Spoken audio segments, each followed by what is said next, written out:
आप देख रहे हैं बिहार ग्राउंड न्यूज़ फास्ट और मैं हूं संजीव।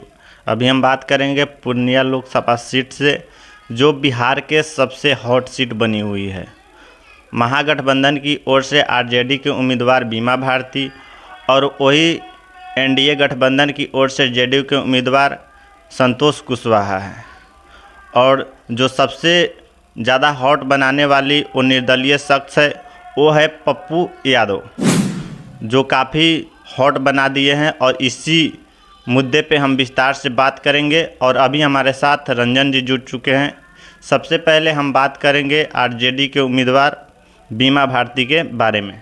देखिए संजीव जी, आरजेडी के उम्मीदवार बीमा भारती जो पहले जेडीयू में थी, लेकिन कुछ विवादों के कारण उन्होंने आरजेडी में आई और आरजेडी ने उनको अपना उम्मीदवार बना दिया है और वो विधायक भी है। और देखने वाली बात है, उनके साथ तेजस्वी यादव भी काफ़ी जोर से प्रचार कर रहे हैं। उनके नॉमिनेशन में भी आए और उनके लिए प्रचार भी कर रहे हैं बहुत मजबूती के साथ। अब बारी आती है संतोष कुशवाहा के, जो जेडीयू के उम्मीदवार है और पिछले कई वर्षों से वह सांसद है और फिर से उन्हें टिकट दिया गया है और उनके बारे में इनसे जानेंगे।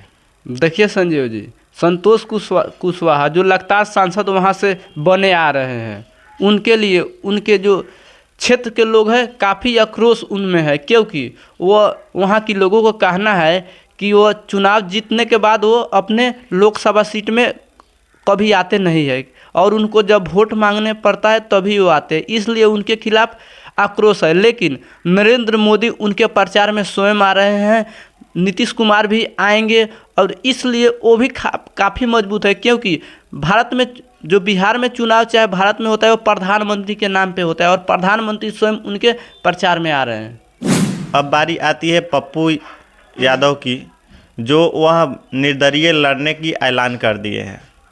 और क्या वहां की जनता जाति और पार्टी छोड़कर निर्दलीय पप्पू यादव को समर्थन करेंगे, इसी विषय पे हम इनसे जानेंगे। देखिए, पप्पू यादव जो पहले अपना पार्टी से स्वयं थे, लेकिन फिर उन्होंने कांग्रेस में ज्वाइन की, इसलिए क्योंकि कांग्रेस उसको टिकट देगी, लेकिन आरजेडी के दबाव में उनको टिकट नहीं दिया गया और उसके बाद उन्होंने निर्दलीय लड़ने का ऐलान किया और काफ़ी मेहनत से जोरों शोरों से वो पिछले कुछ सालों से ही वहाँ से तैयारी कर रहे थे और उन्होंने इस कदर वहाँ से तैयारी की है कि उनके लिए वहाँ के युवा बुजुर्ग हर जाति हर वर्ग की लोग उनके साथ आ रही है। जो MY समीकरण जो आरजेडी के साथ है, लेकिन उस लोकसभा सीट में आरजेडी के साथ MY समीकरण नहीं है। जिस तरह पप्पू यादव हर गरीब हर व्यक्ति जो पिछले तत्व के हैं उनके लिए मदद करने के लिए सबसे आगे तैयार रहते हैं, इसलिए उनका वहाँ काफ़ी मजबूती के साथ चुनाव लड़ रहे हैं।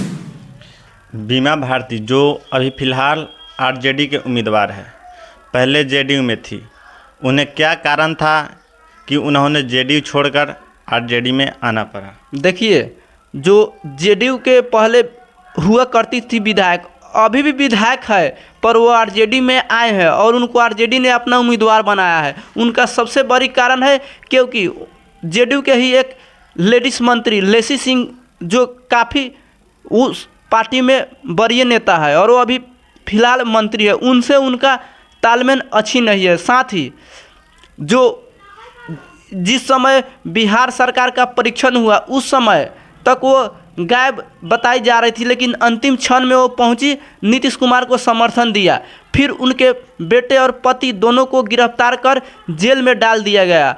इसीलिए उन्होंने इस विषय को जोर से उठाया, क्योंकि मेरा सरकार मेरा मुख्यमंत्री जब है और मेरे बेटे और मेरे पति को जब नहीं पूछा जाता है तो बिहार में एक क्या स्थिति है। इसलिए उन्होंने जेडीयू छोड़ आरजेडी में आखिरकार अपना उम्मीदवार आरजेडी ने उनको बनाया और आरजेडी में वो आ गई। आरजेडी के उम्मीदवार बीमा भारती और वही जेडीयू के उम्मीदवार संतोष कुशवाहा और निर्दलीय जो है पप्पू यादव।